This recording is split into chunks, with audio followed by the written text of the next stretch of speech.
Video like जरूर कर लीजिए और ऐसे वीडियो लगातार फ्री में पाने के लिए चैनल को तुरंत सब्सक्राइब कर लीजिए और बेल आइकन को जरूर टैप कर लीजिए ताकि आगे भी सारे वीडियो आपको मिलते रहे। यूट्यूब में फॉलो करते हैं तो प्लीज ये वाला फ्री टेलीग्राम चैनल जरूर ज्वाइन कर लीजिएगा। सारे नोटिफिकेशन सारे अपडेट यहीं पे आते हैं, ध्यान रखिए।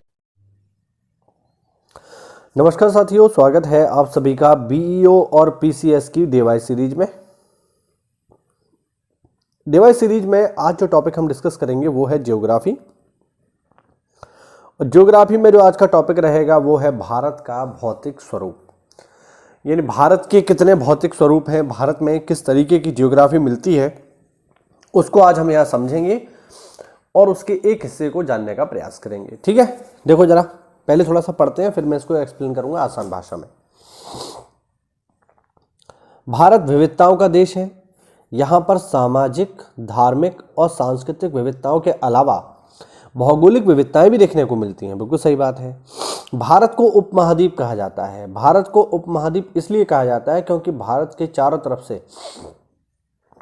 भौगोलिक रूप से एशिया के बाकी हिस्सों से अलग दिखता है। भारत की बात करूं साथियों तो भारत में आपको हर तरीके की जलवायु देखने को मिलेगी। हर तरीके की, आपको जिस तरीके की जलवायु चाहिए आपको मिलेगी।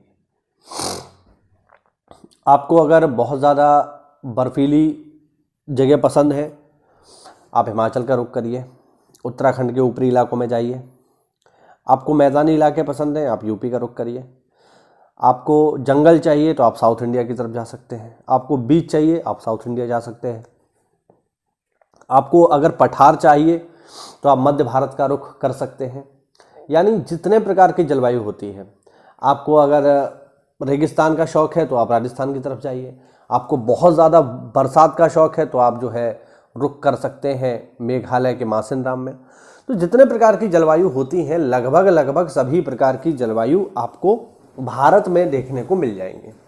ठीक है, यही कारण है कि भारत इतनी ज़्यादा विविधताओं का देश कहा जाता है। बात समझ में आ रही नहीं आ रही है? अब देखो,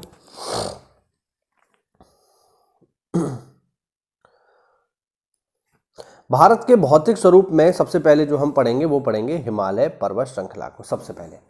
क्योंकि भारत में जो चीज़ आपको सबसे पहले दिखाई देती है, उत्तर की तरफ अगर आप रुख करोगे तो जो चीज़ आपको सबसे पहले दिखाई देगी वो है विशाल हिमालय श्रृंखला। ठीक है, सबसे पहले हिमालय की बात होगी। और हिमालय की अगर हम बात करें तो उत्तर से दक्षिण में हिमालय को 3 हिस्सों में विभाजित किया जाता है। 3 हिस्से हैं बेसिकली हिमालय के, है ना। देखो जरा एक एक करके। पहला है हिमाद्री पर्वत श्रृंखला। हिमालय की सबसे ऊंची और सीधी पहाड़ियों को हिमाद्री कहा जाता है। इनकी आकृति एक जैसी समान है। इनमें हिमालय में पाई जाने वाली प्रमुख और बड़ी चोटियां आती हैं। फिर आता है हिमालय पर्वत श्रृंखला। इसे मध्य हिमालय भी कहते हैं। हिमाद्री किससे आकार और लंबाई में छोटी पहाड़ियां हिमाचल में आती हैं या हिमालय पर्वत श्रृंखला या मध्य हिमालय के अंतर्गत आती हैं। फिर आता है शिवालिक। हिमालय की सबसे दक्षिणी भाग शिवालिक कहलाता है। यहां तक आते आते हिमालय के पहाड़ सतत नहीं रह जाते। छितरे हुए पहाड़ कम लंबाई के और बिखरे हुए हैं। इनके दक्षिण से भारत का उत्तरी मैदान प्रारंभ हो जाता है। यानी शिवालिक से थोड़ा सा आप और नीचे की तरफ जाओगे तो फिर उत्तर भारत का मैदान प्रारंभ हो जाएगा। ठीक है, चलिए। भारत एक विशाल भूभाग है। इसका निर्माण विभिन्न भूगर्भीय कालों के दौरान हुआ है, जिसने इसके उच्चावचों को, उच्चावच मतलब ऊंचाई और नीचाई, उच्चावचों को भी प्रभावित किया है। भूगर्भीय निर्माणों के अतिरिक्त की अन्य प्रक्रियाओं जैसे अपक्षय, अपर्दन और विक्षेपण के द्वारा वर्तमान उच्चावचों का निर्माण एवं संशोधन हुआ है। आगे देखिए। कुछ प्रमाणों पर आधारित सिद्धांतों की सहायता से भूगर्भ शास्त्रियों ने इस भौतिक आकृतियों के निर्माण की व्याख्या करने की कोशिश की है। कुछ इस तरह के सर्वमान्य सिद्धांत प्लेट विवर्तनिकी सिद्धांत हैं। इस सिद्धांत के अनुसार पृथ्वी की ऊपरी परपटी 7 बड़ी एवं छोटी प्लेटों से बनी है। प्लेटों की गति के कारण प्लेटों के अंदर एवं ऊपर की ओर स्थित महाद्वीपीय शैलों में दबाव उत्पन्न होता है। इसके परिणाम स्वरूप वलन और भ्रंशीकरण तथा ज्वालामुखी क्रियाएं होती हैं। सामान्य तौर पर इन प्लेटों की गतियों को 3 भागों में विभाजित किया जाता है। अभी मैं इसको आसान भाषा में आपको समझाऊंगा, टेंशन मत लो। कुछ प्लेटें एक दूसरे के करीब आती हैं और अभिसारित परिसीमा का निर्माण करती हैं, जबकि कुछ प्लेटें एक दूसरे से दूर जाती हैं और अपसारित परिसीमा का निर्माण करती हैं। जब 2 प्लेटें एक दूसरे के करीब आती हैं तो या तो वे टकराकर टूट सकती हैं या एक प्लेट फिसलकर दूसरी प्लेट के नीचे जा सकती है। मतलब अगर 2 प्लेटें आमने सामने से सीधे सीधे टकरा रही हैं तो पहला तो ये हो सकता है कि दोनों टूट जाए, या फिर ये हो सकता है कि एक प्लेट चली जाए नीचे की तरफ और एक प्लेट चली जाए ऊपर की तरफ, ऐसा भी हो सकता है। ये यहाँ बता रहा है, ठीक है। हाँ, कभी कभी वे एक दूसरे के साथ क्षैतिज दिशा में भी गति कर सकती हैं और रूपांतर परिसीमा का निर्माण कर सकती हैं। इन प्लेटों में लाखों वर्षों से हो रही गति के कारण महाद्वीपों की स्थिति तथा आकार में परिवर्तन आया है। भारत की वर्तमान स्थलाकृति का विकास भी इस प्रकार की गतियों से प्रभावित हुआ है, ठीक है। अब देखो, ये जो हमने पूरा पैराग्राफ पढ़ा, इसका सामान्य भाषा में आपको मतलब समझाता हूँ। भारत में जो भी संरचनाएं हमें दिखाई देती हैं, जैसे क्या दिखाई देते हैं, हमें विशाल पहाड़ दिखाई देते हैं, ठीक है। पहाड़ों से नीचे जाओगे तो आपको मैदान दिखाई देंगे, मैदानों से थोड़ा और आगे बढ़ोगे भारत में तो फिर आपको मध्य भारत में दिखाई देंगे, क्या मध्य भारत में दिखाई देंगे पठारी इलाके, है ना, ठीक है। तो ये सब बने कैसे हैं, ये यहाँ बताने का प्रयास किया जा रहा है। तो इनके बनने का जो सामान्य कारण बताया जाता है वो है धरती के नीचे होने वाली जो प्लेटें हैं उनमें हलचल, ठीक है। हाँ, अब प्लेटों में जो हलचल होती है वो 3 तरीके से हो सकती है। या तो 2 प्लेटें एक दूसरे से अलग भाग रही हों, ठीक है, तो एक गति ये हो गई। या एक दूसरे के आमने सामने गति कर रही हो, एक दूसरे से टकरा रही होंगी तो एक प्लेट चली जाएगी नीचे की तरफ और एक प्लेट चली जाएगी ऊपर की तरफ। या फिर एक दूसरे से जो है आपस में टकराते हुए इस तरीके से निकल जाए। और जब इन तीनों में से कोई भी गति होती है, कोई भी गति जब होगी तो किसी ना किसी भूगर्भिक संरचना का निर्माण होगा, कोई ना कोई भौगोलिक संरचना बनेगी, कोई ना कोई बनेगी। तो हमें जितनी भी यहाँ पर जो संरचनाएं दिखाई देती हैं वो इसी प्लेटों की गति के कारण ही बनती हुई दिखाई देती हैं, हमेशा ध्यान रखना, ठीक है। अब आगे देखते हैं। भारत के भौतिक प्रदेशों की अगर बात करें या प्राकृतिक प्रदेशों को देखें, चलिए देखते हैं। भारत की भूमि बहुत अधिक भौगोलिक विविधताओं को दर्शाती है, इसलिए भारत को 4 प्राकृतिक प्रदेशों में विभाजित किया जाता है। कौन कौन से? उत्तर का पर्वतीय क्षेत्र, फिर विशाल मैदान, फिर प्रायद्वीपीय पठार और फिर तट एवं द्वीप, ध्यान रखना। इसके अतिरिक्त भारत को शैल स्तर क्रम, उच्चावच और विवर्तनिकी प्रक्रमों के आधार पर 3 प्रमुख और 6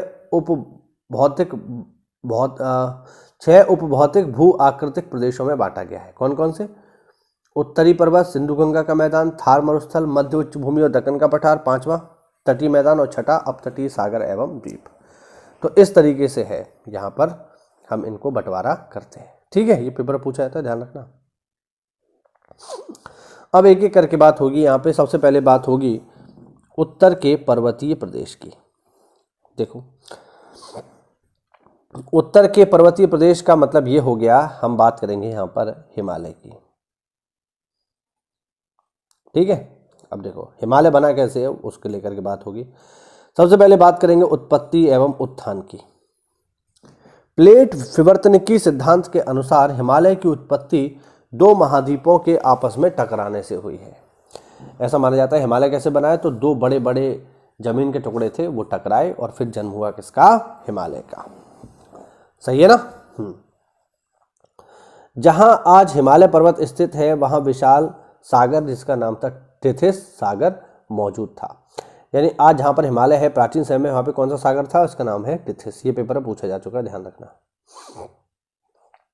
ठीक है। आपको ध्यान रखना है, ठीक है। यहाँ पर देखिए कुछ विशेषताएं बताई गई हैं।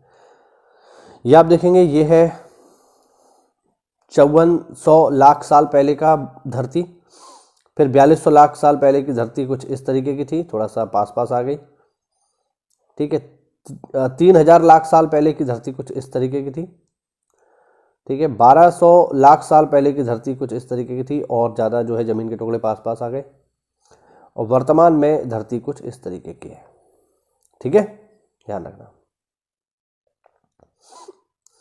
आगे देखो, आर्कियन क्रम की चट्टानें मुख्य रूप से कर्नाटक, तमिलनाडु, आंध्र प्रदेश, मध्य प्रदेश, छत्तीसगढ़, छोटा नागपुर का पठार, मेघालय का पठार, दक्षिण पूर्वी राजस्थान और बुंदेलखंड में पाई जाती हैं, ध्यान रखिएगा। धारवाड़ संरचना का सर्वाधिक विकास कर्नाटक के धारवाड़ क्षेत्र में हुआ है। इसके अतिरिक्त अरावली पर्वत क्षेत्र, छोटा नागपुर पठारी क्षेत्र, मेघालय के शिलांग रेंज में भी इसका विकास हुआ है। किसका? धारवाड़ का। भारत में धारवाड़ क्रम की चट्टानें हिमालय की लद्दाख, जास्कर, गढ़वाल और कुमाऊं श्रेणी में भी पाई जाती हैं। भारत के धात्विक खनिज संसाधन सबसे अधिक धारवाड़ संरचना में पाए जाते हैं। ध्यान रखना, बहुत इंपॉर्टेंट लाइन है ये, कि भारत में जो धात्विक खनिज होते हैं, सोना चांदी, वो आपको कहाँ से मिलेगा? धारवाड़ से मिलेगा। ठीक है, ये देखो लिखा भी हुआ है। इनमें लौह अयस्क, मैंगनीज, सोना चांदी, डोलोमाइट, अभ्रक आदि पाए जाते हैं। कुडप्पा संरचना का सर्वाधिक विकास आंध्र प्रदेश के कुडप्पा क्षेत्र से हुआ है। भारत में पेट्रोलियम पदार्थ टर्शियरी क्रम की अवसादी चट्टानों में पाए जाते हैं। गोंडवाना क्रम की चट्टानें कोयले के लिए फेमस है। आपको ध्यान रखना है, पेपर में पूछा जाएगा कोयला भारत में जो मिलता है वो किस युग का है? गोंडवाना युग का है। ठीक है, भारत में जो पेट्रोलियम मिलता है वो किस क्रम की चट्टानों में मिलेगा? तो भैया टर्शियरी क्रम की अवसादी चट्टानों में मिलेगा। ठीक है, सोना चांदी कहाँ पाया जाएगा? सोना चांदी पाया जाएगा धारवाड़ में, ये आपको ध्यान रखना है। ठीक है, अब देखो, धारवाड़ क्रम की चट्टानें धात्विक खनिजों के लिए प्रसिद्ध है। देश की वर्तमान स्थल आकृति, यानी आज जो हम भारत का स्वरूप देखते हैं, ये कब आया है? ये प्लीस्टोसीन युग में सुनिश्चित हुआ है। आपको ध्यान रखना है, पेपर में पूछा जा सकता है। ठीक, आगे देखो, उत्तरी भाग की अगर हम भारत की बात करें तो, या जब हम धरती की बात करते हैं तो जैसे आज के समय में हमें धरती पर 7 महाद्वीप दिखाई देते हैं। जब धरती बनी उस समय ऐसा नहीं था। जब धरती बनी तो कुछ इस तरीके की धरती थी हमारी, ये हमारी प्यारी धरती थी, इस तरीके की, और इसमें दो बड़े महाद्वीप हुआ करते थे। पहले तो एक ही महाद्वीप था, लेकिन फिर बाद में क्या हुआ? 2 महाद्वीप हो गए। पहले जो एक महाद्वीप था उसका नाम था पेंजिया। ठीक है, फिर एक से हो गए 2। चलिए स्टार्टिंग से आपको बताता हूँ। सबसे पहले पूरी धरती पर एक ही महाद्वीप था, एक जमीन का बड़ा टुकड़ा था। इस जमीन के बड़े टुकड़े को कहा जाता था पेंजिया। ठीक है, बाद में क्या हुआ भाई? बाद में हुआ ये कि पेंजिया का विभाजन हो गया और पेंजिया 2 हिस्सों में बट गया। ठीक, कौन कौन से हिस्से बने मैं यहाँ बनाता हूँ। एक हिस्सा बन गया ये ऊपर वाला, एक हिस्सा बन गया नीचे वाला। ऊपर वाला जो हिस्सा बना, इसको नाम दिया गया अंगारा लैंड। शायद आपको दिख रहा होगा, मैं भी कोई और कलर ले लूँ क्या? अंगारा लैंड। ठीक, नीचे वाला जो हिस्सा था ये था गोंडवाना लैंड। ठीक है, ऊपर वाला अंगारा लैंड, नीचे वाला गोंडवाना लैंड। भारत इसी गोंडवाना लैंड का हिस्सा था, ध्यान रखना। भारत जो था इसी गोंडवाना लैंड का ही हिस्सा हुआ करता था। ठीक है, हाँ, अब यही चीज यहां पर बताई गई है। देखो, उत्तरी भाग जो है लॉरेंसिया या अंगारा भूमि अंगारा भूमि की हम बात करेंगे तो इसमें कौन कौन से क्षेत्र आ रहे हैं? देखो, एशिया आ रहा है, यूरोप आ रहा है, उत्तरी अमेरिका और ग्रीनलैंड। दक्षिणी भाग जो है ये क्या था? ये था गोंडवाना लैंड। गोंडवाना लैंड में कौन आ रहा है? अफ्रीका, दक्षिण अमेरिका, ऑस्ट्रेलिया, भारतीय महाद्वीप, मेडागास्कर एवं अन्य, ये सब किसमें थे? गोंडवाना लैंड में। पेपर में पूछा जाएगा भारत का प्राचीनतम हिस्सा, मतलब भारत किस प्राचीनतम भूभाग का हिस्सा है? तो आपका जवाब होगा गोंडवाना लैंड का। टिथिस सागर के दक्षिण के भाग में एक महाद्वीप था जिसे गोंडवाना भूमि कहा गया, जिसके अवशेष आज दक्षिण अमेरिका के पूर्वी भाग, अफ्रीका, प्रायद्वीपीय भारत एवं ऑस्ट्रेलिया के रूप में विद्यमान है। टिथिस सागर के उत्तर में भी एक ऐसा ही महाद्वीप था जिसे अंगारा भूमि कहा जाता था। इसके अवशेष एशिया, यूरोप तथा अमेरिका के रूप में विद्यमान है, जो मैंने अभी आपको समझाया वही। मध्य जीवकल्प के अंत में गोंडवाना भूमि तथा अंगारा भूमि के बीच टिथिस सागर के तल प्रदेश भूगर्भ हलचलों के कारण ऊपर उठने लगे। उठते उठते उसके जल ने गोंडवाना भूमि के कुछ निचले प्रदेशों को आवृत कर लिया। इसी के साथ गोंडवाना महाद्वीप विस्थापन के प्रभाव से टूट गया और उसके स्थान पर हिंद महासागर की सृष्टि हुई। परंतु टिथित सागर के तल प्रदेश का इतने पर भी समाप्त नहीं हुआ। विस्थापन और वलन के कारण भारतीय प्लेट यूरेशियन प्लेट के साथ निरंतर वलित होती जा रही है और टिथित सागर का तल प्रदेश अधिकाधिक ऊंचा उठता गया। परिणाम स्वरूप कुछ ऐसी पर्वत श्रेणियां बनी जिन्हें हम चीन से लेकर यूरोप तक फैली हुई पाते हैं।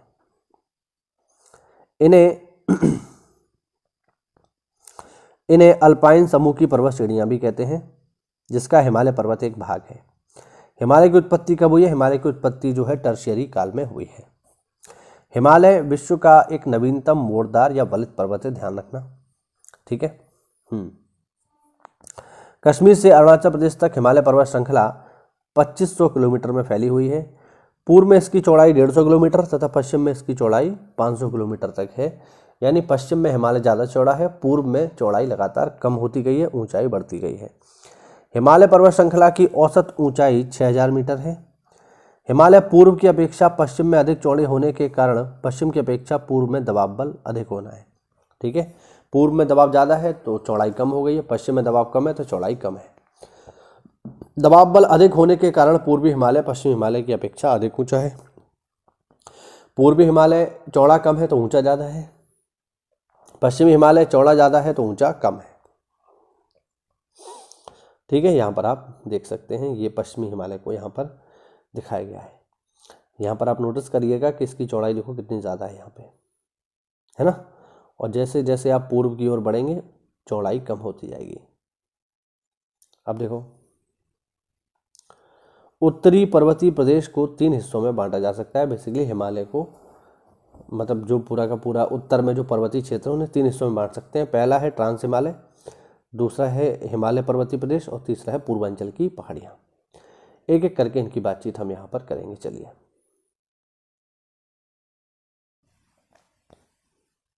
सबसे पहले है ट्रांस हिमालय। इसका अधिकांश भाग तिब्बत में स्थित होने के कारण इसे तिब्बत प्रदेश भी कहा जाता है। इसका निर्माण जीवाश्म वाले समुद्र अवसादों से हुआ है और इसकी निचली परत टर्शिया ग्रेनाइट से बनी है। इसका मुख्य विस्तार जम्मू कश्मीर राज्य में हिमालय के उत्तर में है। इसकी लंबाई 365 किलोमीटर है।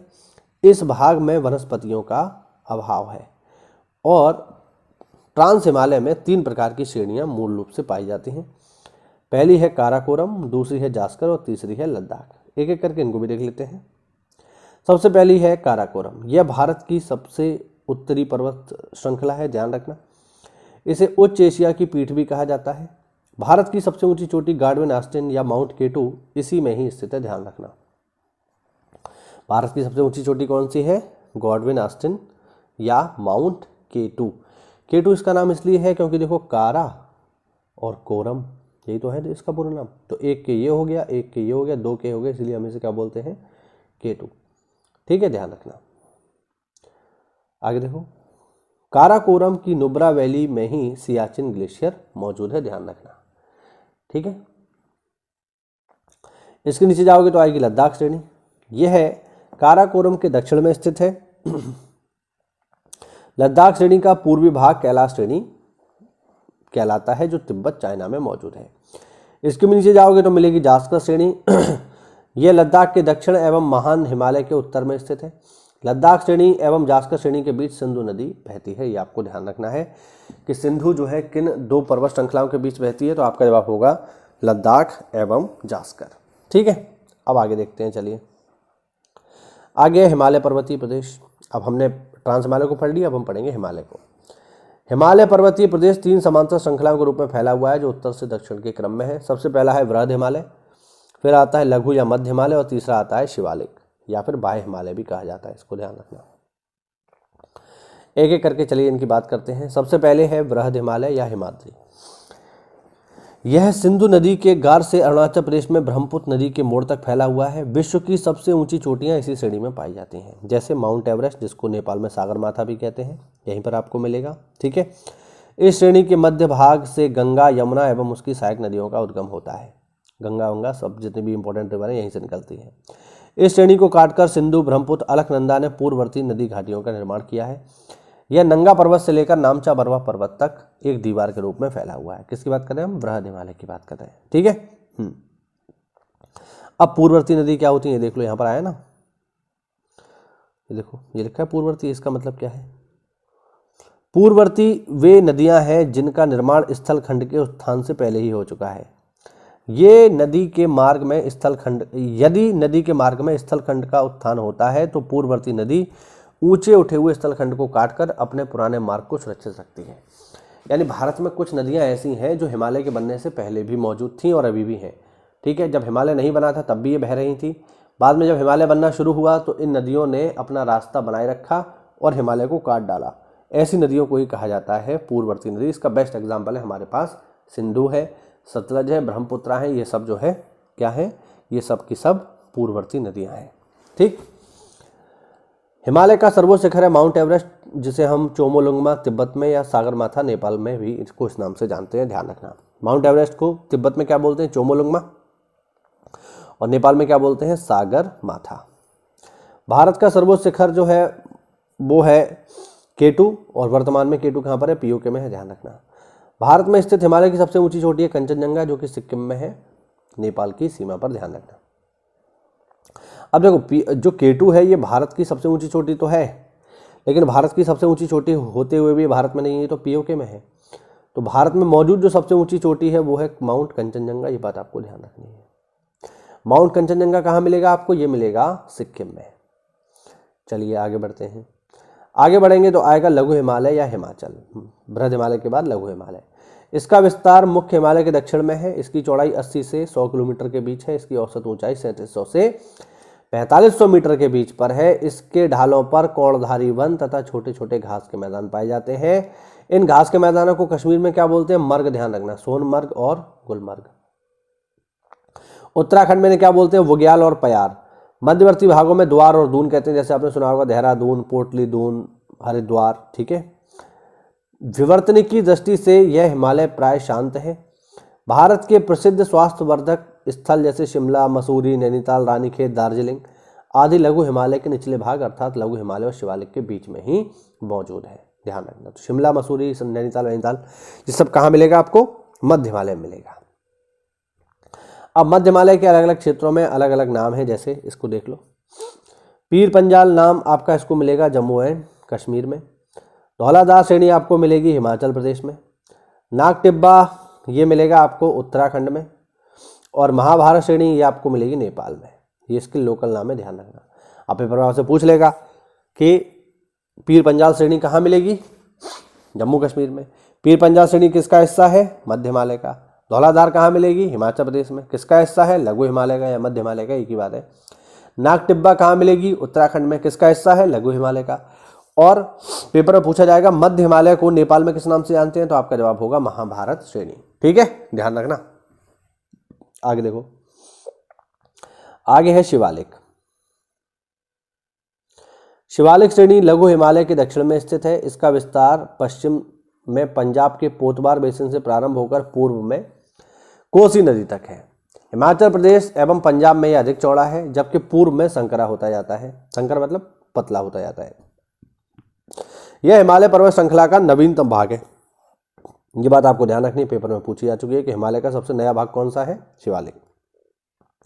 शिवालिक को अरुणाचल प्रदेश में डफला, मिरी, अबोर तथा मिश्मी पहाड़ियों के नाम से जाना जाता है। ठीक है, हाँ। शिवालिक को लघु हिमालय से अलग करने वाली घाटियों को पश्चिम में दून तथा पूर्व में द्वार कहते हैं। हमने पहले भी पढ़ा था इसको। इससे भी आगे बढ़ेंगे तो आ जाएंगे पूर्वांचल की पहाड़ियां। ठीक है, देख लो इन्हें जरा। ये भारत और म्यांमार की सीमा रेखा पर फैली हैं। कई देश के आंतरिक हिस्सों में भी हैं, जैसे पटकाई बूम, नागा पहाड़ी, मिजो पहाड़ी है ना, लुशाई। ठीक है, ये सब आपको पूर्वोत्तर पहाड़ियों में यहाँ पर देखने को मिलती हैं। यहाँ पर आप देख लो इन्हें। ठीक है, जैसे ये देखो, ये आप देख रहे हैं डफला। ठीक है, ये आपको दिखाई देगा, ये जैसे यहाँ पर आपको दिखाई देगा पटकाई बूम। ये है नागा पहाड़ियाँ, यहाँ पर आपको दिखाई देंगी मिजो पहाड़ियाँ मिजोरम में।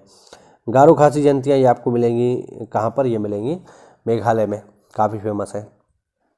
इसी खासी श्रेणी में ही आपको मिलेगा दुनिया का सबसे ज़्यादा बरसात वाला स्थान, जिसका नाम है मासिनराम,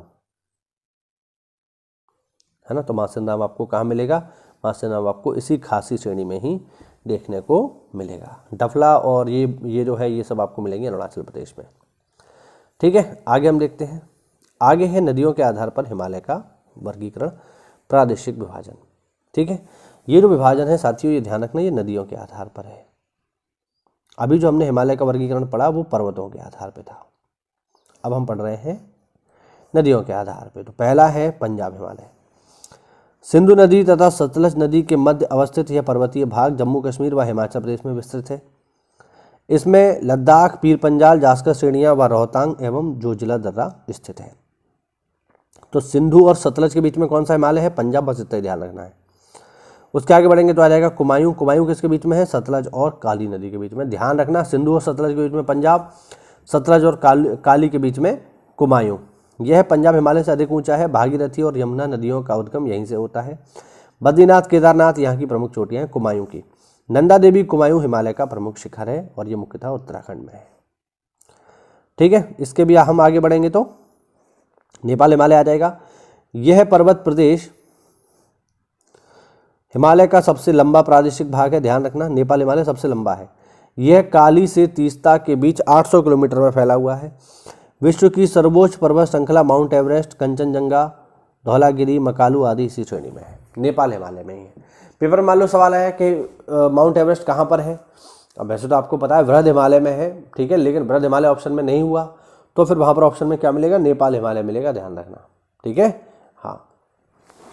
इसके भी आगे बढ़ेंगे तो आ जाएगा असम हिमालय। ये तीस्ता से लेकर दिहांग नदियों यानी ब्रह्मपुत्र तक 720 किलोमीटर में फैला हुआ है। इस हिमालय में नागा पहाड़ियाँ, मणिपुर, मिजो, खासी आदि पहाड़ियाँ अवस्थित हैं।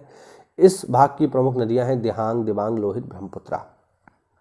सतलज, गंगा, ब्रह्मपुत्र का मैदान, मतलब इसके ये तो अलग चीज़ है, इसके आगे आएगा। ठीक है ना, तो ये हुआ आज हमारा पूरा का पूरा हिमालय। ठीक है, नदियों के आधार पर हिमालय का वर्गीकरण देखिए आपको थोड़ा सा इसमें याद रखना है, इंपॉर्टेंट है।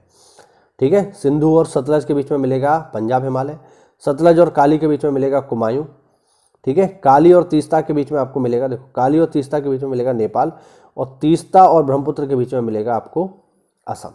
तो ये आपको ध्यान रखना है। इसी के साथ ये टॉपिक हमारा समाप्त हुआ। अब हम लगाएंगे इसमें प्रीवियस ईयर क्वेश्चन कि आखिरकार किस तरीके के क्वेश्चन इससे पूछे जाते हैं पेपर में। ठीक है, चलिए शुरू करते हैं। अब देखो यहाँ पर ये क्वेश्चन है, भारतीय उपमहाद्वीप मूलतः किस विशाल भूखंड का हिस्सा था? मैंने भी आपको बताया पेपर पूछा जाता है कि भारत किस प्राचीन भूखंड का हिस्सा था। ऑप्शन है जुरासिक भूखंड, आर्यावर्त, इंडियाना या गोंडवाना लैंड। तो अभी जस्ट थोड़ी देर पहले हमने पढ़ा था कि भारत जो है ये प्राचीन गोंडवाना लैंड का हिस्सा है। ठीक है, हाँ, तो इसका जवाब क्या होगा? ऑप्शन डी, ध्यान रखना। ठीक, आगे देखो, भारत को कितने भौतिक प्रदेशों में, मतलब भारत को कितने प्राकृतिक प्रदेशों में, भौतिक में नहीं, भारत को कितने प्राकृतिक प्रदेशों में बांटा गया है? तो भारत को साथियों 4 प्राकृतिक प्रदेशों में बांटा गया है। ठीक है,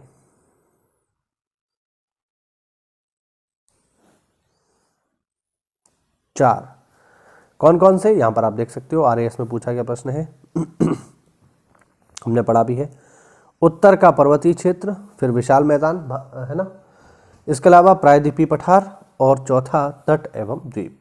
इसके अलावा 6 उप भौतिक क्षेत्रों में भी बांटा गया जो हमने ऊपर पढ़ा था, आप चाहो तो वापस जाके देख सकते हो। ठीक है, तो आपको ध्यान रखना है 4 प्राकृतिक प्रदेशों में इसको बांटा गया है। आगे देखो, उत्तराखंड पीसीएस का प्रश्न है, लेकिन हाँ हो जाएगा, यूपी में भी पूछ लेता है। उत्तराखंड के किस भाग में पाताल तोड़ कुएं पाए जाते हैं? भाई, तो पाताल तोड़ कुएं पाए जाते हैं तराई में। तराई क्या होती है? चलिए थोड़ा सा आपको मैं समझा देता हूँ तराई क्या होती है। देखो, ये होते हैं हमारे पहाड़। ठीक, पहाड़ से जैसे ही आप नीचे आओगे, बिल्कुल नीचे है ना, जैसे जहाँ पहाड़ खत्म हो रहे हैं, जैसे ही उनके नीचे जाओगे तो यहाँ पर आपको मिलती है पत्थरों की एक लंबी सी रेंज। ठीक है, ये पहाड़ के जस्ट नीचे आपको मिलेगी पत्थर की एक मोटी सी रेंज मिलेगी, 3-4 किलोमीटर मोटी, ये पहाड़ों के जस्ट नीचे मिलेगी। इसको कहा जाता है भाबर। ठीक, हाँ, ये वो पत्थर होते हैं जो नदियाँ अपने साथ पहाड़ से बहा करके नीचे लाती हैं, और अब पहाड़ तो ख़त्म हो गया है तो ये जो है नीचे इकट्ठे हो जाते हैं, इन्हें कहा जाता है भाबर। भाबर से नीचे जाओगे तो यहाँ पर आपको मिलेंगे मैदानी इलाके। इन मैदानी इलाकों को कहा जाता है तराई। ठीक है, और तराई में ही पाए जाते हैं पाताल तोड़ कुएं। तराई रहने के लिहाज से बहुत ही खराब होता है। क्यों? क्योंकि तराई वो जगह होती है साथियों जहाँ पर नदियाँ अपना रूप विस्तार कर लेती हैं। पहाड़ पर क्या होता है, देखो पहाड़ पर जगह नहीं होती है नदी के बहने की, एक पतली सी लाइन में बह रही है, लेकिन जब मैदानों में आएगी तो वो फैल जाती है, फैल जाती है तो बनाती है दलदल। तो यहाँ पर दलदली इलाके होते हैं, वो दलदली इलाके होते हैं। मौसम में गर्मी भी होती है क्योंकि पहाड़ पे तो नहीं है, नीचे है, फुटहिल्स में है, इस वजह से यहाँ पर गर्मी भी होती है और नमी भी होती है, तो बैक्टीरिया वायरस बहुत तेज़ी से यहाँ पनपते हैं, इसीलिए यहाँ पर गंभीर बीमारियाँ फैलती हैं। लेकिन यार चूँकि आबादी इतनी ज़्यादा है यूपी में तो फिर रहना ही पड़ेगा आपको, इसलिए आपने देखा होगा जैसे गोरखपुर हो गया, महाराजगंज हो गया, है ना, ये जो इलाके हैं, लखीमपुर खीरी हो गया, ये यहाँ पर बीमारियाँ बहुत सक्रिय रहती हैं खासकर बारिश के मौसम में। उसका रीज़न यही तो है। ठीक है, तो पाताल तोड़ कुएं यही मिलेंगे तराई में। और तराई अब मैंने आपको समझा दिया क्या है, भाबर मैंने आपको समझा दिया, शिवालिक हम जानते ही हैं, हिमालय का जो सबसे अंतिम पर्वत श्रृंखला है वो शिवालिक है। ठीक है, आगे देखो।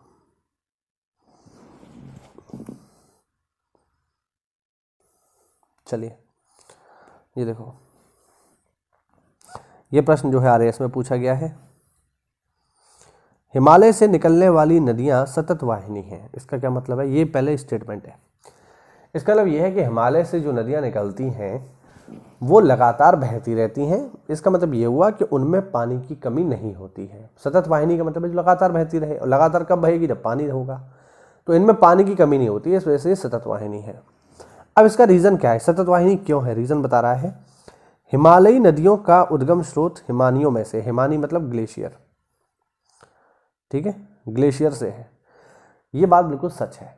जैसे आप गंगा का एग्जाम्पल ले लो, गंगा उत्तर भारत में एक ऐसी नदी है जिसमें साल भर पानी रहता है, साल भर, आप किसी महीने में चले जाइए, पानी की मात्रा कम ज़्यादा तो हो सकती है। जैसे आप अभी जो है मार्च अप्रैल में जाओगे तो पानी आपको बहुत कम मिलेगा, लेकिन आप अगस्त सितंबर में जाइए तो पानी बहुत मिलेगा। तो पानी कम या ज़्यादा हो सकता है, लेकिन पानी आपको मिलेगा। उसका रीज़न है क्योंकि गंगा कहाँ से निकल रही है? गंगोत्री से, गंगोत्री ग्लेशियर से। अब गंगोत्री ग्लेशियर से जब निकल रही है तो गंगोत्री ग्लेशियर जब मेल्ट होता है, और वो साल भर मेल्ट थोड़ा थोड़ा होता रहता है, इस वजह से गंगा में हमेशा पानी बना रहता है। तो जितनी भी हिमालयी नदियाँ होती हैं वो हमेशा पानी से भरी रहती हैं, और उसका रीज़न यही है कि वो ग्लेशियर से निकली हैं। जैसे हम बात करें अगर दक्षिण भारत की नदियों की, जैसे नर्मदा है, ताप्ती है, गोदावरी है ना, कृष्णा है, कावेरी है, तो इनमें जैसे क्या होता है कि बहुत ज़्यादा गर्मी के मौसम में ये सूख जाती हैं, इनमें पानी की कमी हो जाती है क्योंकि ये ग्लेशियर से नहीं निकल रही हैं। बात समझ में आई नहीं आई? तो इसका अगर आप देखोगे तो इसका ए और आर दोनों सही हैं, और जो व्याख्या है वो भी सही है। ठीक है, आगे देखो। हिमालय की रचना समांतर वलय श्रेणियों से हुई है, जिसमें प्राचीनतम श्रेणी कौन सी है? सबसे प्राचीनतम।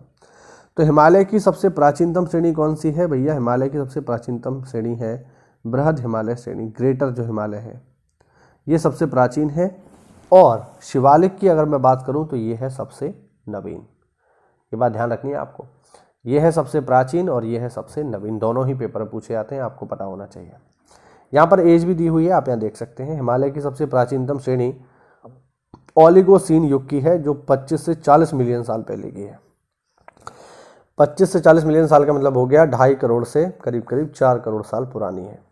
ठीक है, इसके बाद नंबर आता है लघु हिमालय श्रेणी का, जो करीब करीब 1.4 करोड़ साल पुरानी है। और फिर सबसे बाद में नंबर आता है शिवालिक का, जो केवल 1.7, मतलब सबसे नई यही है कुल मिला के, बस यही, ऐसे ही समझो आप। अब देखो इस सवाल को, देखिए आप,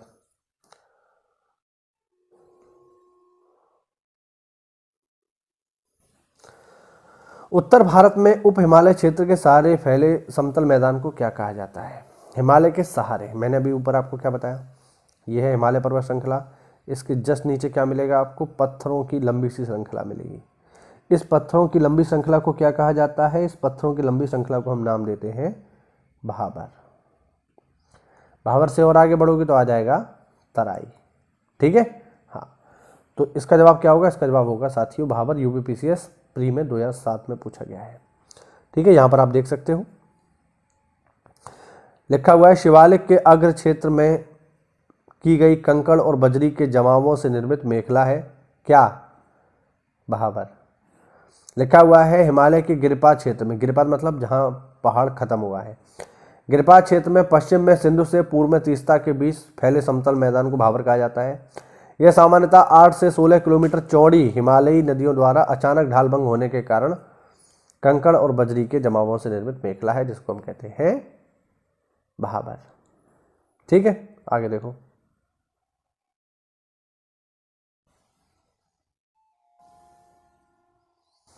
देखिए भाई,